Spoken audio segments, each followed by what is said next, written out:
মির্জা ফখরুল সাহেবের ক্ষমতা হয়নি যে বালুর ট্রাকটা সরাইতে।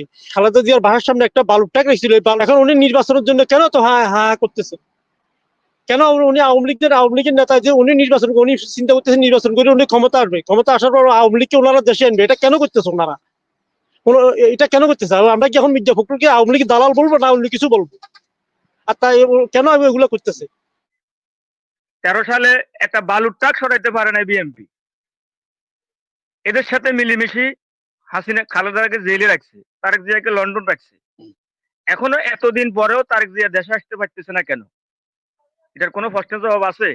যে বিএনপির এখন নেতারা যে এই নির্বাচন বা যারা এই যে অদ্ভুত কথাগুলো বলছে, তাদের বুদ্ধির কিছুটা মানে মানসিক প্রবলেম আছে বলে মনে হয় কিনা, এবং কি তাদেরকে এই দল থেকে অব্যাহতি দিয়ে নতুনদেরকে সুযোগ করে দেওয়া বা একটা দলের জন্য মানে সবচেয়ে আমরা রাজনৈতিক দলগুলোর সমালোচনা করতে চাই না, আমরা ভালো কাজগুলো প্রকাশ করতে চাই, প্রচার করতে চাই। এখন বিভিন্ন এজেন্সির সাথে সুর মিলিয়ে বিএনপি কেন বলছে, আমার কাছে আমার প্রশ্ন, বিএনপি কেন বলছে ডিসেম্বরে নির্বাচন দিতেই হবে? ডক্টর ইউনূস তো বলেছেন ডিসেম্বর থেকে জুনের মধ্যে নির্বাচন দিবেন, এটা তো সিদ্ধান্ত হয়ে গেছে। এখন ওনারা দলের প্রতি মনোনিবেশ না করে কেন শুধু নির্বাচনের দিকে মনোনিবেশ করছেন? দলের যদি মনোনিবেশ না করার কারণে নিজেরা মারামারি করে প্রায় সেঞ্চুরির কাছাকাছি চলে গেছে নিহত সংখ্যা। দল থেকে বের করে দিয়েছেন প্রায় 4,000 নেতা কর্মী, দল থেকে বের করে দিয়েছেন। ওনারা শুধু নির্বাচনের দিকে মনোযোগ না দিয়ে যদি দলের প্রতি মনোযোগ দিতেন তাহলে দলের এই বেহাল অবস্থা হতো না। এখন নমিনেশন যখন দেওয়া শুরু হবে তখন কতজন মারা যাওয়ার, কতজন দল থেকে বের করে দেওয়া লাগে, একটা গুরুত্বপূর্ণ প্রশ্ন। দ্বিতীয় প্রশ্ন হচ্ছে, আপনি কি মনে করেন যে এই 8 মাসে যদি রাজনৈতিক সরকার থাকতো, এই সরকার প্রায় 200-র মতো আন্দোলন মোকাবিলা করেছে, রাজনৈতিক সরকার থাকলে কি এত সব আন্দোলন মোকাবিলা করে ক্ষমতায় টিকে থাকা সম্ভব হতো? ভারতের যেভাবে ষড়যন্ত্র শুরু করেছে বাংলাদেশের বিরুদ্ধে, তড়িৎ গতিতে ইউনূস সাহেব যেসব সিদ্ধান্ত গ্রহণ করেছেন, রাজনৈতিক দলগুলো তাহলে কি এরকম সিদ্ধান্ত গ্রহণ করতে পারতেন? ইউনূস সাহেব তো সিদ্ধান্ত গ্রহণ করার কারণ হচ্ছে উনি কারাগারে দায়বদ্ধ নাই, কিন্তু রাজনীতিবিদরা লেজুর বৃত্তির কারণে বিভিন্ন দেশের প্রধানমন্ত্রীর কারণে ওদের লেজুর বৃত্তি করে, ওদের সিদ্ধান্ত নিতে দেরি করেন। এই 8 মাসে কি বাংলাদেশে কোনো অর্থ পাচার হয়েছে? এই 8 মাসে কি বাংলাদেশে কোনো দুর্নীতির কোনো খবর বেরিয়েছে? তাহলে রাজনৈতিক দলগুলো ওনাকে সহযোগিতা না করে কেন শুধু ওনাকে প্রেশার ক্রিয়েট করতেছেন নির্বাচন করার জন্য? এবং যে নির্বাচন তাদেরকে নিয়ে আমরা করবেন, জনগণের কাছে কি ওনারা গিয়েছেন? জনগণের মতামত কি ওনারা নিয়েছেন কখনো যে আমরা এই সময় নির্বাচন আপনারা আমাদের সাথে আসেন? ওনারা আন্দোলনের কথা বলেন, এই আন্দোলনে কি জনগণ অংশগ্রহণ করবে কিনা? এখন জনগণ যদি ওনাদের বিপক্ষে আন্দোলন শুরু করে তখন দলগুলোর অবস্থা কি হবে? ধন্যবাদ আপনাদের সবাইকে। আসসালামু আলাইকুম। আমি মারুফ স্যারের কাছে একটু প্রশ্ন করতে চাচ্ছিলাম, আপনাদের বিএনপি এখন যে গত শেখ হাসিনা সরকার 15-16 বছর ক্ষমতা ছিল, এই যে শেখ খালেদা জিয়ার বাসার সামনে একটা বালুর ট্রাক রেখেছিল, এই বালুর ট্রাক মির্জা ফখরুল সাহেবের ক্ষমতা হয়নি যে বালুর ট্রাকটা সরাইতে। এখন উনি নির্বাচনের জন্য কেন তো হ্যাঁ হ্যাঁ করতেছে?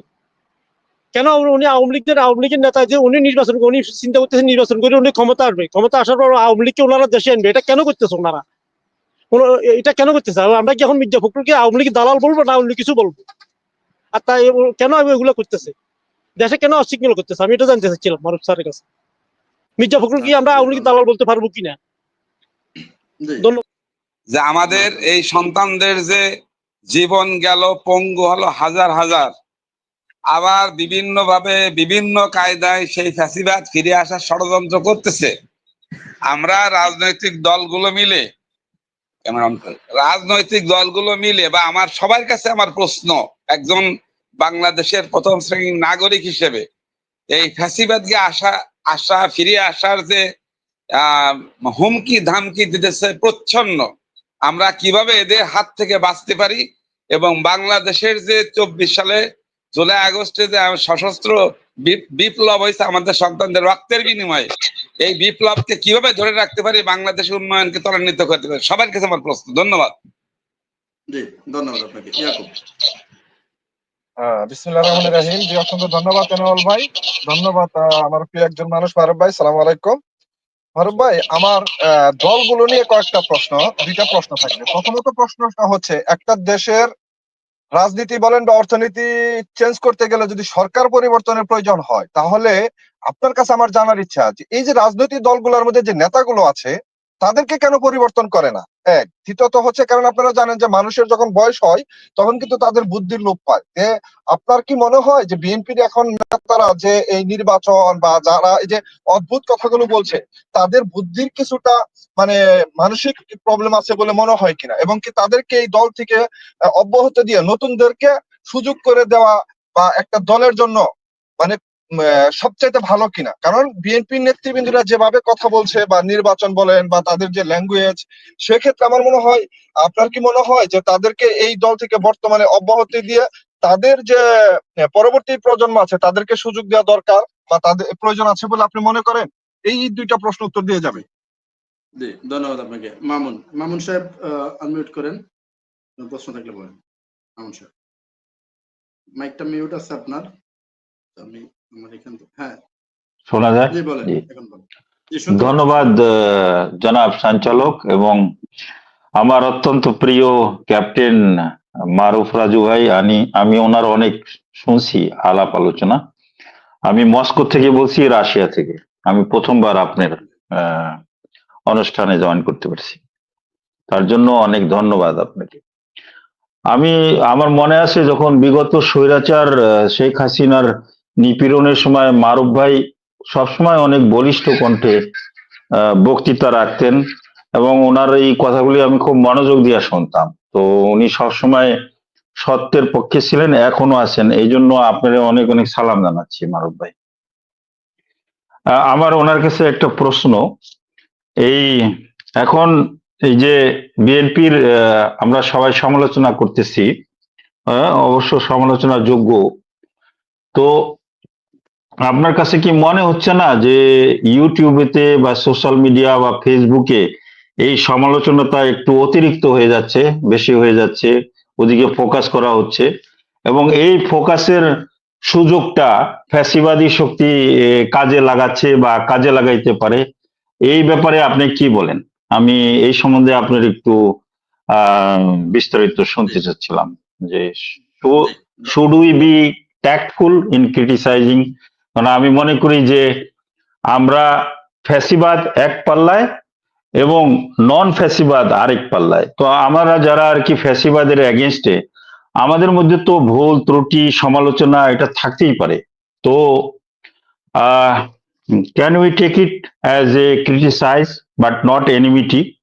আর আমাদের কি ফোকাস করা উচিত না ওইদিকে, যাতে এরকম মিছিল না হোক, যে হঠাৎ হঠাৎ মিছিল আসতেছে এবং তারা ভয় দেখাচ্ছে জনগণকে? কতখানি নির্মম পাষণ্ড, কতখানি বিবেকহীন হলে এতগুলি গণহত্যা করার পরেও, এত নৃশংস পৃথিবীর ইতিহাসে এরকম হয়েছে কিনা আমি জানি না, এতগুলি মানুষের মারার পরেও তাদের মধ্যে কোনো আফসোস নাই এবং তারা বলতেছেও না যে উই আর সরি, যে আমাদের একটা ভুল হয়েছে। Not a single Awami Leaguer. তো আপনি কি মনে করেন যে আমাদের এই শক্তিটা কি এখন এটা আনকনসেন্ট্রেটেড হয়ে যাচ্ছে না, আমরা যদি সবসময় নিজেদের মধ্যে সমালোচনা করি?